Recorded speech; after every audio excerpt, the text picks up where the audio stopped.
9월 17일 과거를 잊고 미래의 번성을 소망하라. 창세기 41장 46절에서 52절까지의 말씀입니다.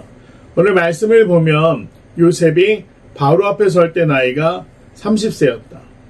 그러나 이미 30세라는 나이에 맞지 않게 너무나 많은 고난을 겪었습니다.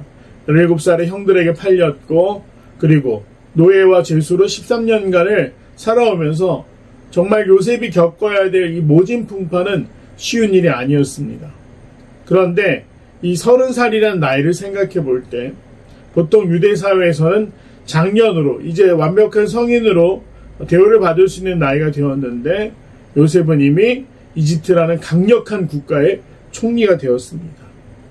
그 이전의 삶을 돌이켜본다면 과연 요셉이 내일에 대한 소망이 있을까 했지만 그는 성실했고 하나님에 대한 신실함을 지켰으며 결국 하나님이 보여주신 꿈대로 많은 사람들이 그 앞에 머리를 조아리며 고개를 숙일 수밖에 없는 그런 총리라는 자리에 가게 된 것이죠. 어제를 보면 알 수 없는 일이지만 하나님이 하시는 놀라운 계획 가운데 요셉은 존귀한 자가 되었습니다. 그리고 7년간의 풍년을 경험하게 됩니다. 소산이 너무나 많아서 얼마나 많은 곡식을 거뒀는지 셀 수도 없을 정도였다.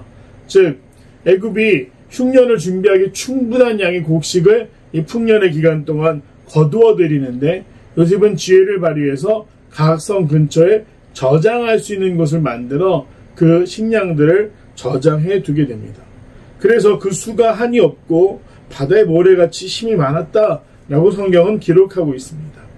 그리고 흉년이 들기 전에 이 요셉에게 또 위로가 되는 일이 생기는데 바로 두 아들을 출산한 것이죠. 이 보디베라는 온의 제사장이었는데 이 온이라는 곳은 태양신 라를 섬기는 그런 신전이 있었던 곳이고 보통 파라오들이 바로 이 온의 제사장 가문에서 아내를 맞이했다. 그런 것을 미루어 볼 때 이 요셉에게 바로가 허락했던 것은 거의 왕족에 준하는 대우였고 또 그 아내를 통해 두 아들을 낳게 됩니다. 그리고 처음 난 아들의 이름을 므낫세라고 하는데 이 므낫세라는 이름 뜻이 무엇이냐? 하나님이 내게 모든 고난과 내 아버지 집에 온 집안일을 잊게 하셨다. 즉 계속해서 떠나왔던 집에 대한 그리움, 향수, 형들에 대한 원망이나 분노, 복수심 이와 같은 모든 것들을 누가 잊게 하셨다는 겁니까? 하나님께서 잊게 하셨다는 겁니다. 이것이 중요합니다. 내일로 나아가기 위해서는 과거에 얽매여 있는 사람은 내일을 바라볼 수 없습니다. 우리가 용서와 화해에 대한 이야기들을 하고 있고 또 사랑에 대한 이야기들을 하고 있는데 과거에만 얽매여 있다면 어떻게 내일을 바라볼 수 있겠습니까? 그래서 요셉은 자신의 첫 번째 아들의 이름을 므낫세, 하나님이 나의 지난날의 모든 고통들을 잊게 하셨다라고 이름을 지었던 것이죠. 그리고 둘째 아들을 출산합니다. 둘째 이름은 에브라임이었습니다. 에브라임의 이름의 뜻은 하나님이 나를 내가 수고한 땅에서 번성하게 하셨다. 즉 과거를 바라보는 것이 아니라 하나님이 하실 일들을 기대하던 요셉에게 하나님께서 이제 번성케 하시고 존귀한 자로 삼아주셨다라는 걸 감사하기 위해 하나님이 번성케 하셨다라는 이름을 둘째에게 지어주게 됩니다. 그리고 이로 인해 요셉은 드디어 이방 땅에서 온전한 가족을 만들며 오랜만에 그가 평안을 누리게 되는 것이죠. 오늘 중요한 것은 제목에서 말한 것처럼 과거에 얽매여 있다면 우리는 내일을 바라볼 수 없습니다. 얼마나 많은 사람들이 그 과거의 상처, 지난날의 아픔들로 인해서 거기에 얽매여 있느니라 오늘의 행복을 놓치고 살아가는지 안타깝기 그지없습니다. 우리에게 중요한 것은 무엇입니까? 내일에 대한 소망, 그리고 하나님께서 이루어 주실 놀라운 내일에 대한 축복이라는 것이죠. 소망하기에는 믿음의 사람들의 시간은 과거에 있는 것이 아니라 미래에 있다라는 것을 기억하시면서 우리가 또한 다시 오실 예수 그리스도를 기다리는 재림의 믿음으로 늘 주님 앞에서 깨어있고 또 내일을 향해 진취적으로 나아갈 수 있는 믿음의 사람들이 되기를 간절히 소망합니다. 그것은 하루아침에 잊혀지는 일이 아니겠지만 주님 앞에 나아가 주님 앞에 내 모든 것들을 토로하고 내어놓으며 오늘 요셉이 얻었던 위로가 오늘 우리에게도 함께 하시기를, 요셉이 소망했던 내일에 대한 희망이 오늘 나의 삶에도 허락되어지기를 기도하며 하나님의 역사를 이루어갈 수 있는 귀한 성도들이 되시기를 간절히 소망합니다. 내용 같이 해보겠습니다.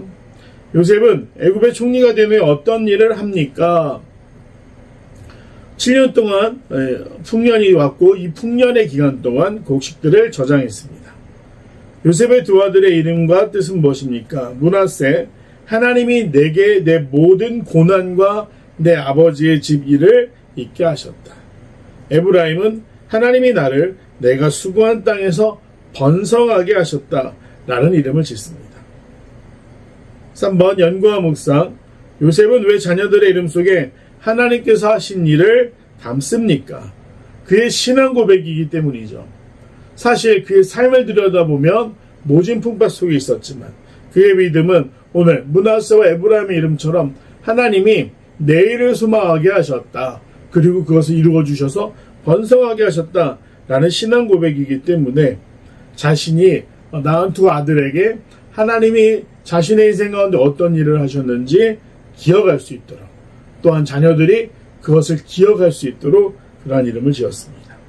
느낀 점입니다. 요셉이 하나님의 은혜로 과거의 아픔과 상처를 극복하고 미래를 향한 소망으로 나아가는 모습을 보며 무엇을 느낍니까? 믿음은 과거에 사로잡혀 사는 것이 아니라 내일을 바라보는 것이다. 아멘. 믿음은 내일을 바라보는 것입니다.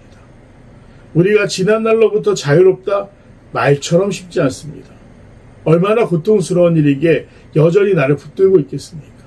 그러나 그 고통 또한 하나님 앞으로 가져가야만, 우리가 그 상처로부터 자유로울 수 있는 것은 그 상처의 감옥을 열어주시는 분이 누굽니까?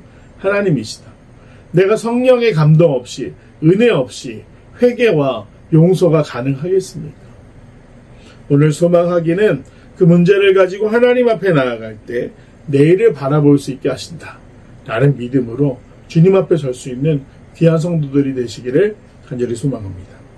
결단과 적용입니다. 내가 과거의 상처를 극복하고 다음 단계로 나아가게 된 일이 있다면 무엇입니까?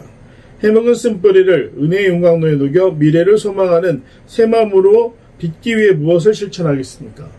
근래 제가 가장 노력하고 있는 부분이 이것입니다. 과거가 중요한 것이 아니라 이제부터, 지금부터 내일에 대한 어떤 소망을 가지고 어떤 목회를 할 것인가, 또 더 필그림 교회를 어떤 교회로 이루어가고 만들어갈 수 있도록 또 목회자로서의 그 역할을 잘 감당할 수 있을까 고민하고 또 자유로워지기 위해서 노력하는 중에 있습니다. 소망하기는 우리에게 하나님이 보여주실 시간은 어제가 아니라 내일이라는 소망으로, 우리가 그와 같은 믿음의 고백을 통해 하나님이 이루실 일들을 기대하며 함께 걸어갈 수 있는 더 필그림 교회 귀한 성도들이 되시기를 간절히 소망합니다.